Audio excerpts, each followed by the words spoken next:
الرحمن علم القرآن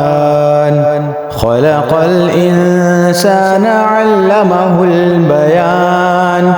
الشمس والقمر بحسبان والنجم والشجر يسجدان والسماء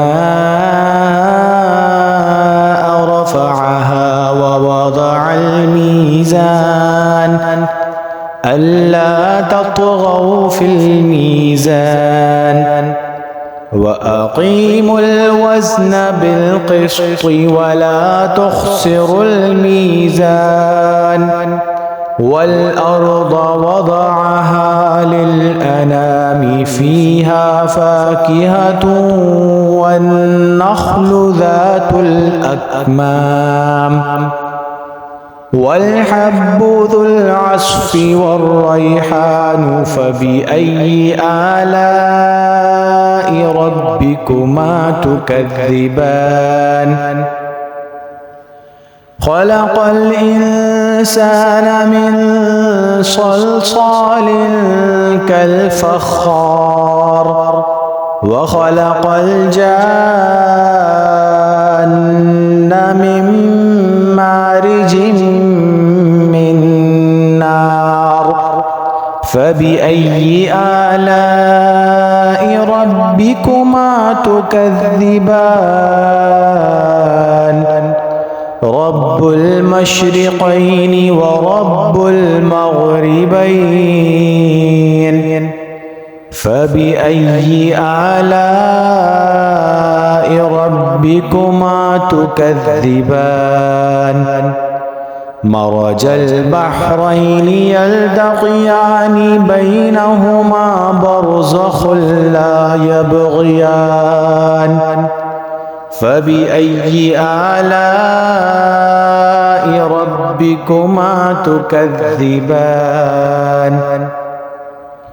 يخرج منهما اللؤلؤ والمرجان فبأي آلاء ربكما تكذبان وله الجوار المنشآت في البحر كالأعلام فبأي آلاء ربكما تكذبان كل من عليها فان ويبقى وجه ربك ذو الجلال والإكرام فبأي آلاء ربكما تكذبان يسأله من في السماوات والأرض كل يوم هو في شأن فبأي آلاء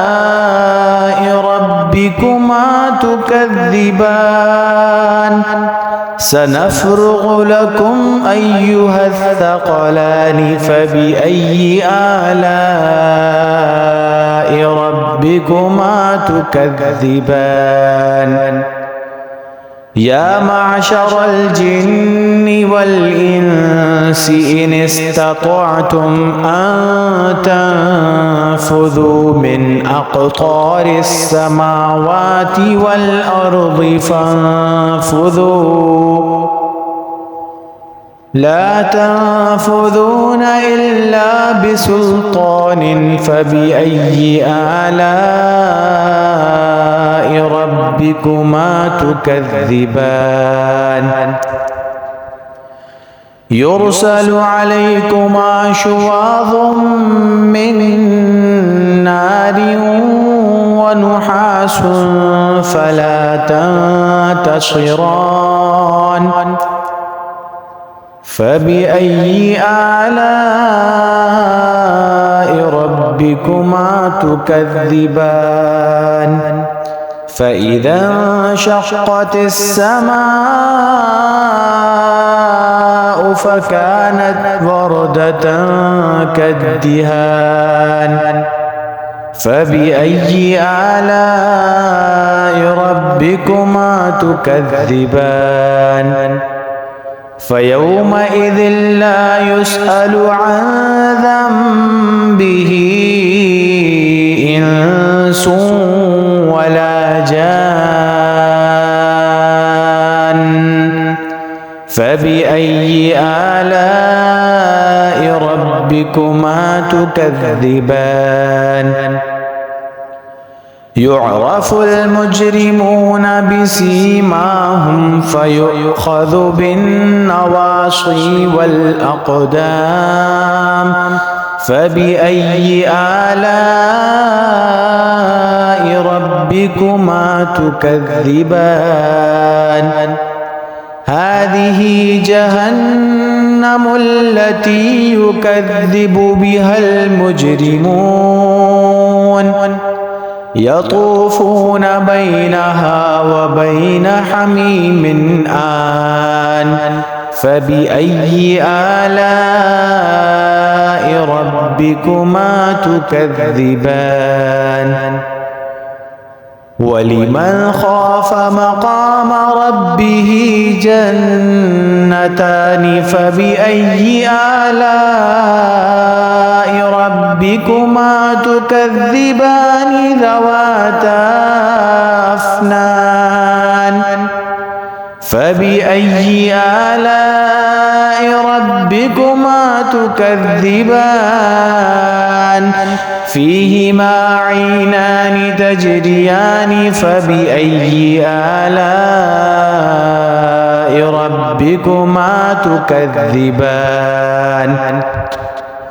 فيهما من كل فاكهة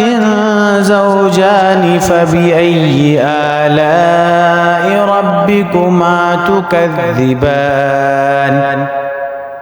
متكئين على فرش بطائنها من استبرق وجنى الجنتين دان فبأي آلاء ربكما وجنى الجنتين دان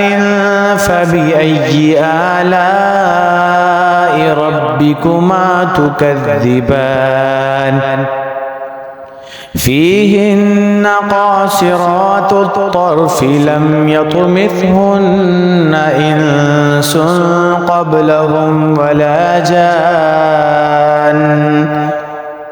فبأي آلاء ربكما تكذبان كأنهن الياقوت والمرجان فبأي آلاء ربكما تكذبان هل جزاء الإحسان إلا الإحسان فبأي آلاء ربكما تكذبان ومن دونهما جنتان فبأي آلاء ربكما تكذبان مدهامتان فبأي آلاء ربكما تكذبان فيهما عينان نضاختان فبأي آلاء ربكما تكذبان فيهما فاكهة ونخل ورمان فبأي آلاء ربكما تكذبان فيهن خيرات حسان فبأي آلاء ربكما تكذبان حور مقصورات في الخيام فبأي آلاء ربكما تكذبان لم يطمثهن إنس قبلهم ولا جان فبأي آلاء ربكما تكذبان متكئين على رفرف خضر وعبقري حسان فبأي آلاء ربكما تكذبان تبارك اسم ربك ذي الجلال والإكرام